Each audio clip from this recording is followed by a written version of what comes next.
Latihan perdana timnas Indonesia U23 kini mencuri perhatian di Surabaya. Nama Welber Jardim ramai dibahas di tengah pemanggilan skuad Garuda U23 untuk pemusatan latihan dan tampil di kualifikasi Piala Asia U23. Ramai soal oknum supporter yang mendapat jet salam olahraga setelah melepari Ciro Alves dari sepatunya. Emil Audero tampil menggila menjelang tampil bersama skuad Garuda di FIFA Matchday mendatang. Eksekusi penalti Mark Locke kini ramai dibahas menjelang kembali bergabung bersama timnas di 2 laga uji coba. Benarkah sosok Ole Romeni bisa bermain di FIFA Matchday September mendatang? Simak informasi selengkapnya sebagai berikut.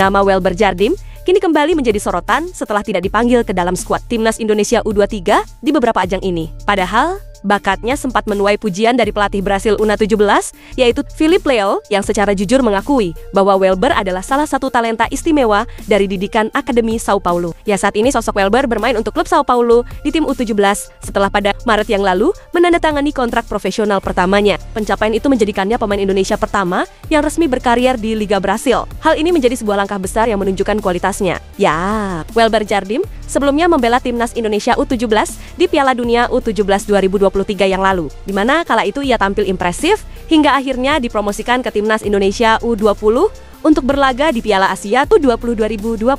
Namun sayangnya langkahnya sedikit terhambat ketika di bulan Juni yang lalu namanya tidak masuk ke dalam daftar pemain timnas Indonesia U23. Menurut manajer timnas Indonesia U23 yaitu Ahmed Zaki Iskandar, keputusan itu bukan karena performa Welber yang menurun, melainkan karena faktor regulasi. Meskipun kini namanya tidak ada di skuad Garuda Muda, namun perkataan ex-pelatih timnas Brasil U17 akan menjadi pengingat betapa besar potensinya. Di saat Piala Dunia U17 2023, sosok pelatih tersebut menilai bahwa Welber adalah pemain dengan bakat alami yang bisa bersinar di panggung internasional. Itu adalah kehormatan yang luar biasa bagi kami, karena ada satu pemain kelahiran Brasil tetapi punya darah Indonesia yang juga akan memperjuangkan karirnya, ujar Leão. Dikutip dari Sof, ia bahkan menambahkan dia akan bermain dengan seragam timnas Indonesia.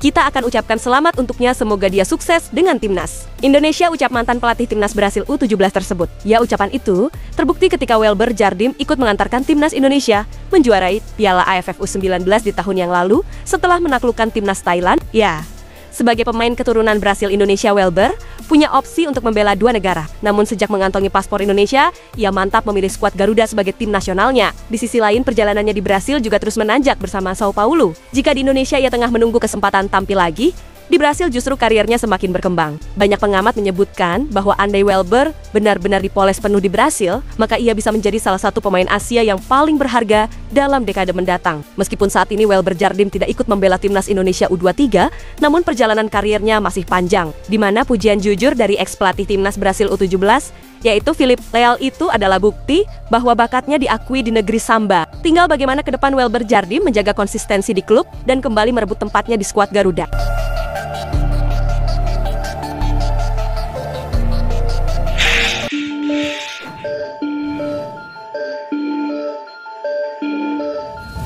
Ketua Badan Tim Nasional yaitu Sumarji kini memberikan update soal pemusatan latihan timnas Indonesia U23 menjelang kualifikasi Piala Asia U23 2026 ini, di mana pemusatan latihan tersebut akan dimulai hari ini, Senin 25 Agustus 2025 ini. Di skuad Gerald Van Burg ini, nama-nama beken akan menghiasi hal itu seperti Dion Marks hingga Rafael Struijk. Tanggal 25 kita kumpul semua.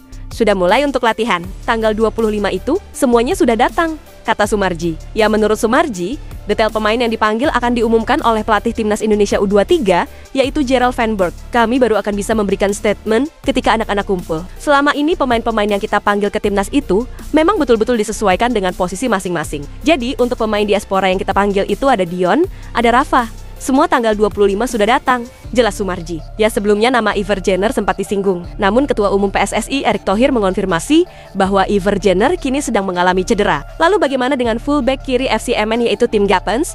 Berhubung Justin Hubner fokus ke tim senior, maka tentu ada baiknya apa bila semisal Sheryl Sandberg memanggil pemain lincah tersebut. Ya, timnas Indonesia U23 diketahui akan menghadapi 3 tim di grup J ini nanti. Di laga perdana, timnas Indonesia U23 akan menghadapi timnas Laos. Kemudian di laga kedua, timnas Indonesia U23 akan menantang timnas Makau U23. Dan di laga terakhir, skuad Sheryl Sandberg akan bersua tim asuhan Coach Shin Tae-yang yaitu timnas Korea Selatan U23. Nantinya hanya juara grup yang diizinkan lolos otomatis ke Piala Asia U23 2026. Jadi pertanyaan, bisakah skuad Garuda Muda lolos ke Piala Asia U23 2026 nanti? Ya, dalam hal ini tentu ini menarik, kita nantikan.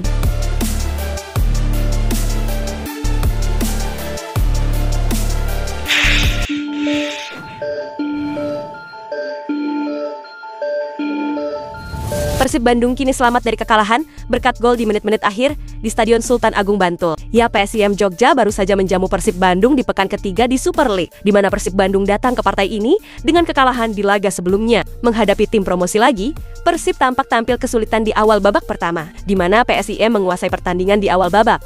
Akan tetapi kesulitan untuk menciptakan peluang bersih. Lalu di babak kedua, berlangsung dengan Persib yang tampil ngegas untuk menghindari dipermalukan tim promosi lagi. Namun meski begitu justru PSIM yang membuka keunggulan melalui penalti lewat hasil cek VAR. Persib sebenarnya langsung merespons dan mencoba menunjukkan diri sebagai juara bertahan di 2 musim beruntun. Di mana 5 menit setelah gol PSIM, Persib mendapatkan hadiah penalti berkat VAR setelah handball Reva Adi dalam situasi bola mati. Namun sayangnya William Baruch menendang bola ke angkasa dan membuat Persib gagal untuk menyamakan kedudukan. Drama pun kembali muncul di masa injury time ketika Persib mendapat penalti kedua dan kala itu Mark Klok yang turun tangan untuk menendang bola dari titik putih. Menariknya, tendangan bola pemain yang dipanggil ke timnas Indonesia itu untuk laga FIFA Matchday gagal untuk menghasilkan gol karena membentur kaki Cahya Supriyadi yang membaca arah bola. Banyak yang menyayangkan atas kesempatan itu. Atas kegagalan eksekusi penalti Mark Klok tersebut membuat ia ramai dibahas di beberapa kalangan pecinta sepak bola tanah air.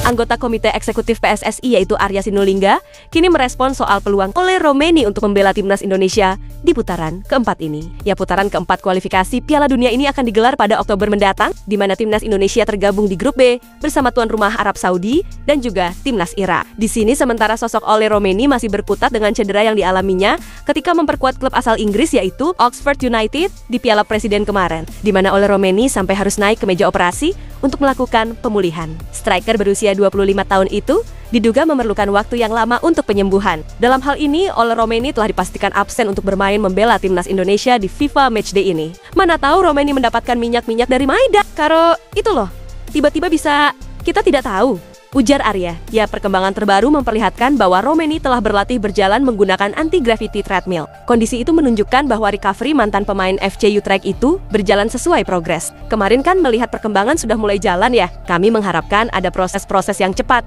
Mudah-mudahan itu, ucap Arya.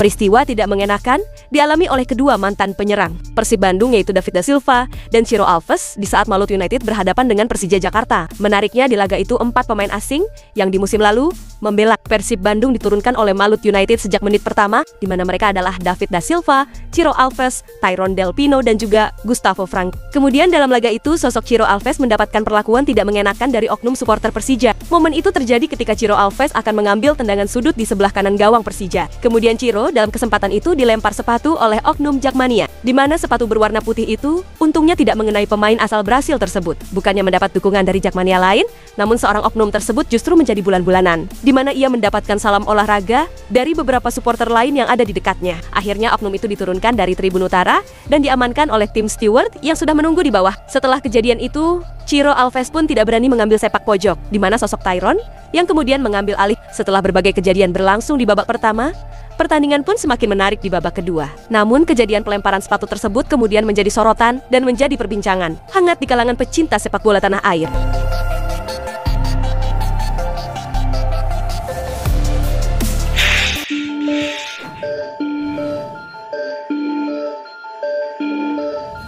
Cremonese kini mencatat sejarah di Liga Serie A Italia, dan untuk pertama kalinya, Emil Audero dan kolega sukses mengalahkan AC Milan di San Siro, di mana Cremonese menang tipis 2-1 atas Rossoneri, hasil yang sekaligus menorehkan catatan spesial menurut data Opta. Ya, sebelumnya Cremonese memang pernah menang di San Siro, namun itu terjadi di tahun 1992, di saat mereka menumbangkan Inter Milan.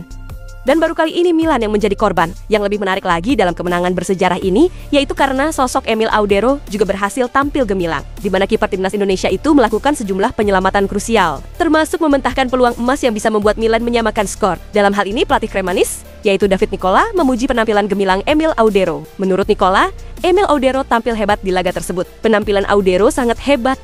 Bahkan jika kami kalah, ini pekan yang sangat baik, karena kami mulai merasa kompak, tutur Nicola, dikutip dari situs resmi klub tersebut. Ya, Emil Audero menjadi bagian Cremonese di musim ini setelah dipinjam dari Como selama semusim, di mana Cremonese punya opsi mempermanenkan Emil Audero di akhir musim nanti. Ya, selain itu, performanya yang apik tentu menjadi modal berharga bagi dirinya ketika nanti membela skuad Garuda, di mana ia di jeda FIFA Matchday mendatang ini mendapat panggilan dari skuad Garuda untuk tampil membela tim merah putih. Itulah ulasan terkini hangat dan menarik yang dapat kami sajikan hari ini. Jangan lupa, dukung terus tim Merah Putih di channel ini, dan salam olahraga.